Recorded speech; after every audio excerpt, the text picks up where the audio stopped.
Hormuz में special operation चलाने की इजराइल बात कर रहा है। आपको क्या लगता है?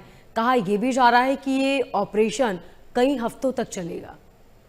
देखिए, ये जो हॉर्मोस की लड़ाई, खर्ग आइलैंड शायद दिनों की बात है, पर हॉर्मोस की लड़ाई हफ्तों क्या महीनों चल सकती है। मैं महीनों में कह सकता हूँ, हफ्तों वाला काम भी नहीं है।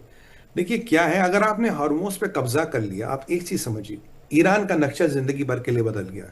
ईरान के पास एक लेवरेज था, मैं स्ट्रेट ऑफ हॉर्मोस क्लोज करूंगा, वो नहीं कर पाएगा। दुनिया भर को आपने बुलाया, भैया आके मदद कर लो, आपने कहा हमें नहीं करनी, तो फिर अमेरिका अपने हिसाब से करेगा। फिर कौन रहेगा, मरेगा, या तो अमेरिका मरेगा या उनको मारेगा, दो ही चीजें होंगी भाई। अब मेरे और उसके बीच का युद्ध है, या तो मैं जीतूंगा या वो जीतेगा। तो फिर दुनिया ये नहीं आ सकती बोलने आपने क्या किया। और इस सारे प्रकरण में जो सुपर वाट लगने वाली है, वो लगने वाली है आपकी यूरोप की। यूरोप की क्यों वाट लगेगी? देखिए, बहुत बढ़िया खेल चल रहा है अभी स्ट्रेट ऑफ हॉर्मोस में, क्योंकि ट्रंप आज कल परसों इसराइल के साथ मिलकर ऑपरेशन करेंगे ही करेंगे, जब भी करेंगे, जब एक अप्रोप्रिएट मिलिट्री विंडो दिखेगी। खर्ग आइलैंड पे इनका कब्जा आप मान के चलिए, उसकी तैयारी भी कर रहे हैं, ये होके रहेगा। अब जब ये ऑपरेशन होगा तो इसमें काफी दिन या हफ्ते या महीने भी लग सकते हैं। ऐसे में क्या होगा, पुतिन क्या कर रहे हैं? पुतिन चुपचाप ईरान को इंटेल दे रहे हैं, अमेरिका का जहाज कहाँ है, अमेरिका क्या कर रहा है, क्या नहीं कर रहा। हथियार नहीं दे रहे, मदद नहीं कर रहे, थोड़ा थोड़ा इंटेल दे रहे हैं। अच्छा, भारत ने भी ईरान को मेडिकल एड भेजा था, पुतिन ने भी मेडिकल एड भेजा ना। भारत हथियार भेज रहा ना पुतिन हथियार भेज रहा। अब आप पूछोगे पुतिन ईरान की मदद क्यों कर रहा? भाई पुतिन इसलिए मदद कर रहा है कि वो चाहता है अमेरिका और ईरान थोड़े लगे रहे। अमेरिका भी चाहता है ईरान कुछ कुछ बम गोला तो चलाता रहे। भाई अगर ईरान ने आज घुटने टेक लिए, मान लो अगर मैं ईरान में कहता भाई साहब गलती हो गई, तो मैं स्ट्रेट ऑफ हॉर्मोस पे कैसे कब्जा करूंगा? अगर जब तक वो मिसाइलें और ड्रोन दागता रहेगा, युद्ध ऑन है, युद्ध का मीटर ऑन है, फिर मैं अपना डिसाइड करूंगा मेरे को क्या क्या करना है। स्ट्रेट ऑफ हॉर्मोस पे कब्जा करने के लिए जरूरी है ईरान कोई मिसाइल, कोई ड्रोन, दो चार पांच छह जो भी है चलाता रहे, और रशिया उन्हें इंटेल देता रहे, ताकि वो उसके कहने पे हमला करते रहे और यहां होता रहे। वहां पीछे खेल क्या हो रहा है? पीछे यूरोप के साथ ट्रम्प की आप समझिए ऐसी हो गई है, मतलब ना ये बिल्कुल थन गई है। 100% रिलेशन नहीं तोड़ सकता, 60-70% रिलेशन खत्म हो गई है यूरोप के लिए। अब अमेरिका आने वाले टाइम में देखेंगे मिलिट्री इंटरवेंशन नहीं करेगा, पॉइंट नंबर 1। नेटो का आकार बदलेगा, पॉइंट नंबर 1। नेटो का चार्टर 5 जाएगा, पॉइंट नंबर 2। और नेटो और ये यूरोप और अमेरिका का जो डिफेंस पैक्ट्स है, ये जाने वाले, इसके लिए अमेरिका इंटरेस्टेड नहीं है। अब इसके जाने में समय लगेगा, और इसका सबसे बड़ा खामियाजा उठाना पड़ेगा जेलेंस्की को। क्यों? जेलेंस्की के पीछे यूरोप था, और यूरोप के पीछे था अमेरिका, और अमेरिका का हथियार, अमेरिका का इंटेलिजेंस। तो अगर अमेरिका पीछे हट जाता, यूरोप मिलके पुतिन का मुकाबला नहीं कर सकता, पूरा यूरोप मिलके भी पुतिन का मुकाबला नहीं कर सकता। तो पुतिन के जो मिलिट्री ऑब्जेक्ट्स है वो जल्दी पूरे हो जाएंगे, क्योंकि अमेरिका यहां से हटेगा।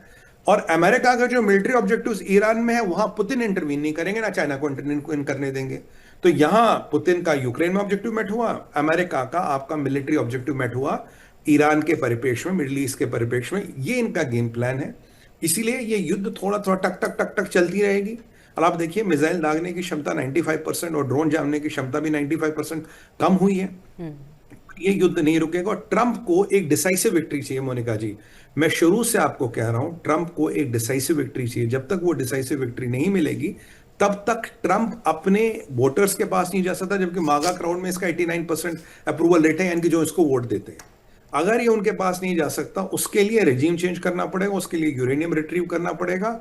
उसके लिए अगर आपने खर्ग आइलैंड पर कब्जा कर लिया, अमेरिका की बल्ले बल्ले हो जाएगी। अगले दिन देखिएगा अमेरिका के स्टॉक मार्केट का होंगे, अगले दिन डॉलर का एक्सचेंज रेट देखिएगा, जिस दिन अगर ट्रंप ये कर पाया। आसान नहीं है, अगर कर पाया उससे भी बड़ा मिशन होगा। ईरान का नक्शा बदलना, कुर्दिस्तान बनेगा, अमेरिका का बेस बनेगा ईरान में। अगर कोस्ट पे अमेरिका का कब्जा आता, nothing like that, straight of Hormuz की समस्या खत्म। स्ट्रेट ऑफ हॉर्मोज की समस्या खत्म, सबसे खुश होंगे मुसलमान मुल्क, सबसे खुश होंगे खाड़ी के मुसलमान मुल्क। कहेंगे भाई आपने हमें, कहते हैं ना वो, एक कैंसर से बचा दिया, जो हर साल 2 साल में 5 साल में खड़ा होता था। अब स्ट्रेट ऑफ हॉर्मोज आराम चलता रहेगा। और अमेरिकन का सबसे बड़ी ऑयल की आर्टरी जो है, सबसे बड़ा एक पावरफुल सी रूट है, आप मान के चले अमेरिकन का उस पर भी वर्चस्व आ जाएगा, जो आज की डेट में नहीं था। आज की डेट में नहीं था, अगर उन्होंने कब्जा कर लिया तो वहां भी अमेरिकन का वर्चस्व आ जाएगा। इसके एडवांटेजेस भी है, इसके डिसएडवांटेजेस भी है, बट युद्ध युद्ध है, युद्ध की तरह लड़ा जाएगा। और आप देखिए जो अमेरिका की रणनीति है, परमात्मा की माँ की कृपा से जो हम प्रेडिक्ट कर रहे हैं, MH1 पे सब हो रही है। मैंने आपको लरजानी का कहा था, मैंने कहा 21 या 30 दिन में अगर नहीं मारा गया तो मोसाद या CIA का एजेंट है, पर 18वें दिन मारा गया, 21 दिन के बहुत पास होता। कल ही मैं आपके शो पे कह रहा था, मैंने कहा जो अगला नंबर है वो है इनके इंटीरियर मिनिस्टर का, इस्माइल खातिब। अभी अभी खबर आ रही है मोनिका जी, इस्माइल खातिब मारा गया। ये एमओएस जो डिपार्टमेंट की मैं बात करता हूँ, मिनिस्ट्री ऑफ इंटरनल सिक्योरिटी, जिसके अंडर सारी इंटेलिजेंस ये सब आते हैं, उसका मिनिस्टर था ये। बाय द वे ये वही है जिसका उस 10 की लिस्ट में नाम है, जिस 10 की लिस्ट की हम बात करते थे, एलिमिनेट कर लिया गया। अगर मैं आपको 2 नाम और बताऊं, अगला दूसरा नंबर किसका है, प्रोडिक्शन कर रहा हूं नेशनल टीवी पे।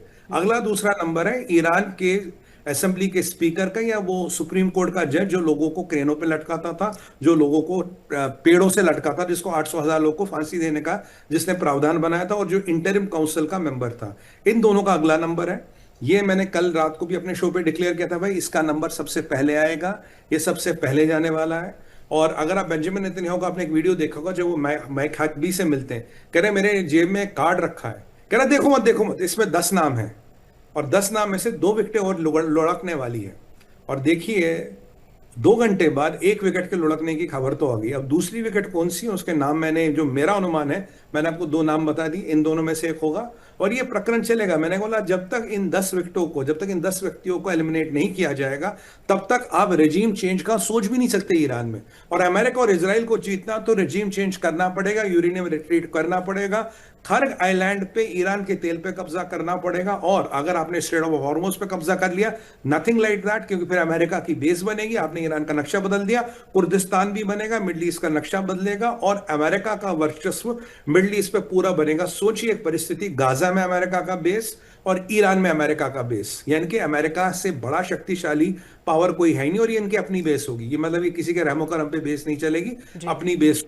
तो देखिए ये अमेरिका की रणनीति, आसान नहीं होने वाला, it's not going to be easy, but impossible भी नहीं है। अगर ये ईरान जिस तरह से इसकी ये इंपॉर्टेंट लोग जा रहे हैं, क्योंकि लरजानी का जाना खमैनी के बाद सबसे इंपॉर्टेंट एस्पेक्ट है। देखिए जब से लरजानी गया, मुश्तबा खमैनी को लेकर कोई बात कर रहा है? अगर आप कुछ दिनों में मोनिका जी ये सुनेंगे कि मुश्तबा खामेनी की तबीयत खराब हो गई, वो अल्लाह को प्यारे हो गए, या उनका इंतकाल हो गया, तो हैरान मत होइएगा, क्योंकि अब मुश्तबा खामेनी को जिंदा रखने का जो सबसे बड़ा इंटरेस्ट था वो अली लरजानी का था। लरजानी नहीं, उसका बेटा भी मारा गया, बाय द वे उसका बॉडीगार्ड भी मारा गया है। तो अगर कल को मुश्तबा के इंतकाल की भी खबर आती है तो हैरानी की बात नहीं, क्योंकि मुश्तबा को कागजों पे जिंदा रखने वाला और अपनी सत्ता चलाने वाला लरजानी था। लरजानी अपने भाई को सुप्रीम लीडर बनाना चाहता था, नहीं बना तो मुश्तबा के नाम की पर्ची फाड़ के वो सत्ता पे रहना चाहता था।